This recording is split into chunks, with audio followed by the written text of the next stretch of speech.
Lanticos here, Iva, Caitlin, and Matt, with Heroic Mortgage.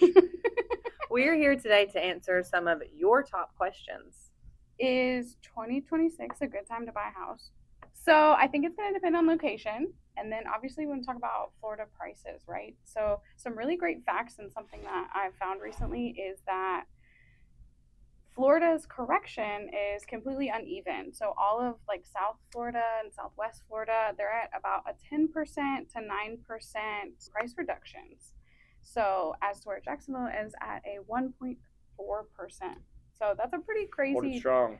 difference, right? Now, just for our viewers out here, explain to them what you mean by correction and how that relates to the price reduction. What I would say a price correction is typically you're going to look on two major statistics. One's going to be the month over month change in pricing. That could be April to May, May to June. It could also be a year to year correction. So where were we at this same time last year? Those are the two numbers that I would typically look at to determine a price reduction or a correction. So a correction is basically where prices were inflated and now they're coming back to a new normal standard, right? And that's from those COVID interest rates. And we were looking at that and all of those crazy prices went through the roof. And then obviously interest rates were low. And now that interest rates are kind of coming back to your national average, right? Maybe a little high, right? Depending on where we're at. And I feel like now prices are actually more like leveling and balancing. People aren't paying these crazy high prices, but they are getting the interest rate. When you look at a correction, and when most people talk about it, that is the prices correcting themselves in a market. So basically, kind of what that means is buyers have strong negotiation powers right now. And also we're seeing a lot of like home improvements done for the buyers, right? Yes. Before market, or we're getting repair requests taken care of. Which I think is super important and super helpful because that is building into your investment, right? Because houses you have to maintenance. And it does give the buyers a lot of power. Yeah, absolutely. I know that sounds scary for sellers, but there will be another video kind of where we're talking about that and how to make your house stand out in a market like this. Sounds good for lenders because it makes it that much easier for us to look at different loan programs that work with those repairs after getting done. So what are you seeing as far as the lending side of that? The lending on repairs. I mean, I've gotten everything from, I've seen everything from mold remediation to new roofs being put on. We just actually did a condo out in the Panhandle, and it was it's right across from the courthouse in Tallahassee. And they actually budgeted for, I think, $75,000 in renovations to that was being paid for by the seller. So they already had a contractor and stuff lined up. So all kinds of things. But again, you said it is market specific on who's doing what. Yeah. So I do want to touch on that because I know there's a lot of great programs, and I know you can't go into full depth, but there are a lot of programs where buyers now are able to buy maybe a fixer upper or maybe a house that needs rehab, right? Yep. We have renovation loans specifically for those circumstances. We just got to get a contractor involved and figure out what that budget looks like so that we can make sure that we're matching them with the right programs and the right upgrades to actually add value to it. Now, is the renovation loan harder for a buyer to qualify for than like a regular conventional FHA? From a qualification standpoint, it's the same. We just have to make sure that when you add the renovation budget and the purchase price, that it's within those same means. And then other than that, it's just a matter of making sure that the contractor is properly licensed, insured, and approved. Right. Okay. And what if things go over budget in that point? There's a contingency set up for that depending on the scope of work that's being done, most of which you're going to see typically 10 to 15% is what they're factoring in to cover that stuff. Okay. Wow. That's and if that contingency is not used, they'll actually apply that to reduce the loan size to it. That's really nice. That's helpful. Because I am an investor, I definitely believe in that. And even if it's a long-term home and you can fix it up and put the work into it that you want and you like, why not? Right? Yeah, absolutely. I feel like a lot of people get caught up when they're buying a home. They're like, oh, well, it doesn't have the floors I want or the cabinets and things like that. Yeah. That's all things that you can change easily. Yeah. Especially with a first-time home buyer, that's that's a lot of the conversation that I try to tell people. This isn't HGTV. You're not buying your forever home, yeah, right? If you put in sweat equity, it's, yeah, hey, look, can you see this home? Is this home in a decent area at a decent price point? In which case, can you do some of this work? Because you can, with the right paint, with the right upgrades, you can do that. You don't have to completely gut a house in order to be able to make it livable Yeah, to and make it and what increase you the want. value, right? yeah, absolutely. I always say floors are a big hitter. It just changes the look of a house. Yes, and so many people will discredit a home because they don't like the type of flooring in it. Carpet, take the carpet out. Oh yeah. Take it out. If you're I thinking about selling and you got Just carpet, take it remove out. Right now, people hate carpet. Let's get Yeah. you with the right flooring, guys, and Yeah. show you what that But looks people like. will not even they will turn away. They will Yeah. not even I go was look like at that. a home. I was Yeah. like that. Yeah, I'm like, When you it's not could that bad to do. realistically, you can get it removed and put whatever floor you want in there. And Yeah. that's, I think, the thing that a lot of sellers do is they're like, oh, I'm not going to replace it because I don't want to replace it with the wrong thing. And then Yeah, the buyer, but no, buyers hate freaking carpet. yeah, And I mean, if you can actually set that up where you can offer them a credit, Mhm. right? So as long as you have that quote and as long as you have that, a lot of times we'll do a lot of that stuff where it's paid out at settlement, right? Yeah. So that I don't know about you guys, I've definitely partnered with both roofers and flooring companies that will Do the work. Pay at do that closing. work, Yeah. and then they'll do that pay at closing, and it makes the whole transaction, smooth. and it's great for your marketing for your sellers too. Yeah. So absolutely. Mhm. It's super helpful. Helps take that decision away because I'm the same way. I get paralyzed. I'm like, no, don't pick the wrong color. So, but I do think with that being said, right, we're looking at location here in Northeast Florida. There are a lot of older homes that need work, right? And there are a lot of price reductions because people will skip past that home. And that's kind of an opportunity to where you can come in and ask for concessions that will help that, monthly rate and things like that, and ask for repairs. Maybe you get the credit for the floor, or maybe it needs a new roof and you get the new roof and you're kind of helping your equity already, right? You're like, Absolutely. You're less already stress. protecting your investment. Yeah, there you go. Protecting your investment. That's why I like her. and lowering your insurance premium, Which makes everybody happy. no one likes that sticker shock when you got an $8,000 to $10,000 insurance bill. But Yeah. And that I've seen that almost jeopardize a loan before. Like Yeah. we've had to, a week before closing, find a new insurance company because all of a sudden now their insurance is too high Mhm. to Yeah. qualify. So Absolutely. seen it once or twice, I Yeah. think. Maybe. not fun when it's a deal killer. Yeah. uh-uh. So what would you say are affecting kind of buyers right now for monthly payment wise? Obviously, the interest rates, and what do you kind of suggest or can you touch on for us? As far as what's impacting them the most is really just right now we are currently seeing a decent variation in the market, right? Mhm. Things are going up one day depending on what news is breaking. But ultimately, we have a couple of different things that we've done. We can do a lock and shop. If we know that they're going to have to be somewhere in a certain period, we can actually lock in a certain interest rate, and that'll give them 60, 90 days in some cases to go ahead and secure a home at that interest rate, take some of that question out.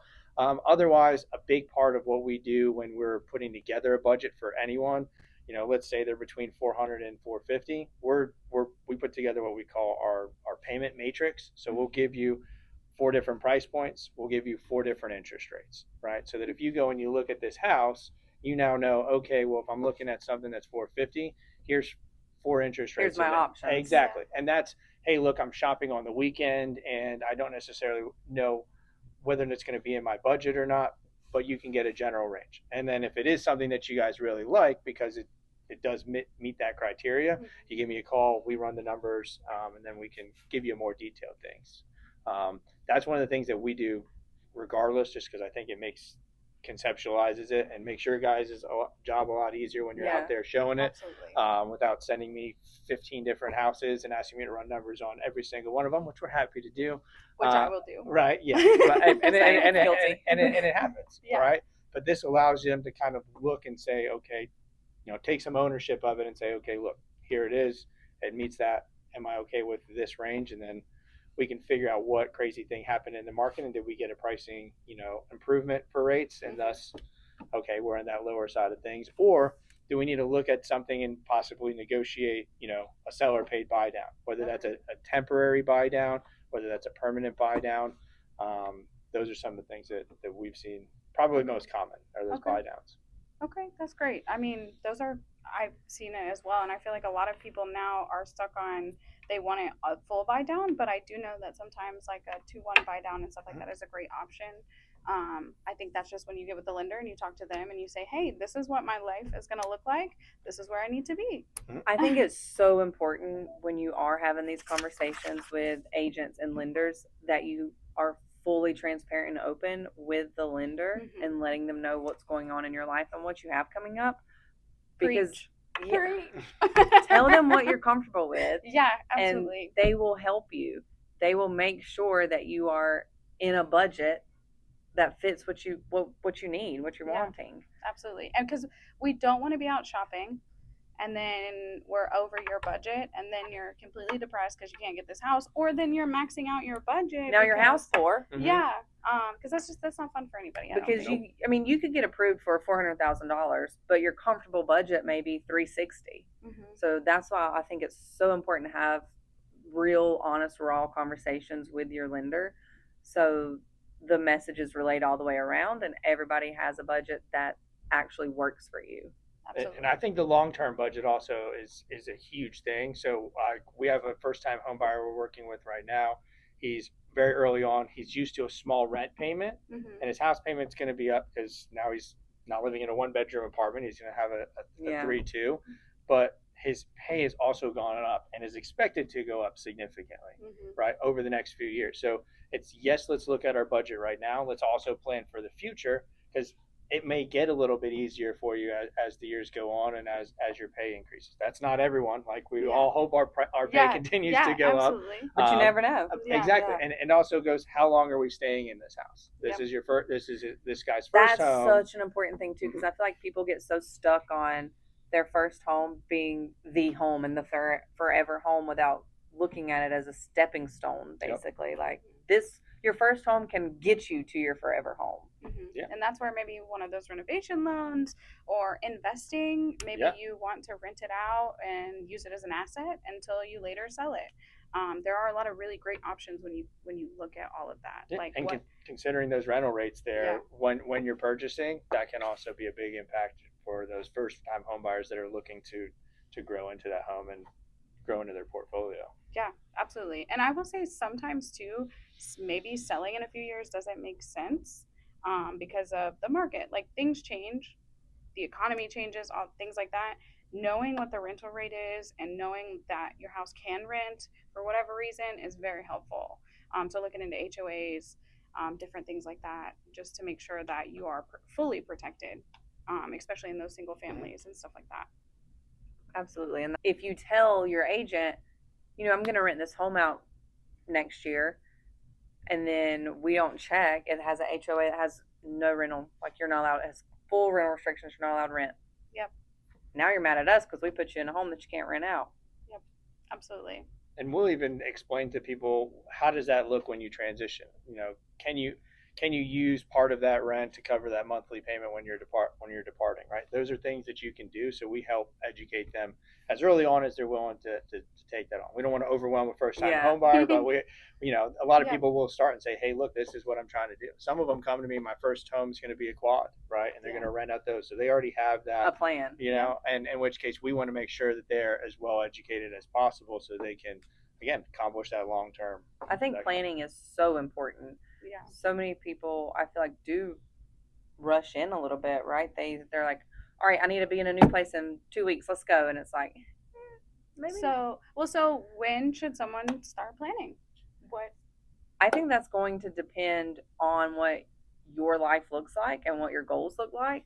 And I think the best way to figure that out is to just have a conversation, like a no pressure, no strings attached conversation. There is not a lender or a real estate agent out there that's going to get mad at you if you call them just for advice or help or questions. We will answer those questions and we will help you set up a game plan that works for you, because what works for your brother or your aunt might not work for you. Yeah. My quote is always, it's never too late in the process to make sure you're getting the best program, and it's never too early in the process to create a good game plan, right? Yeah. Some clients I work with, it only takes 30 days. Sometimes it's, little as a couple weeks sometimes. Other times we're working together 2 and 3 years to work on budgeting, to work on credit, to work on savings, because it's about making them a successful homeowner, not just forcing them into a house. Like you said, we don't want them to be house poor and then have to make a decision. Are you eating and going on or getting to go on vacation versus making your mortgage? Like you want to be able to have a life to do it all. So that planning, I'm with you 100%. Building wealth through real estate. That's the game plan, right? You use it as an asset and you build wealth through it. Or just being comfortable, right? Some people just pay it off and retire, but you can still build wealth that way.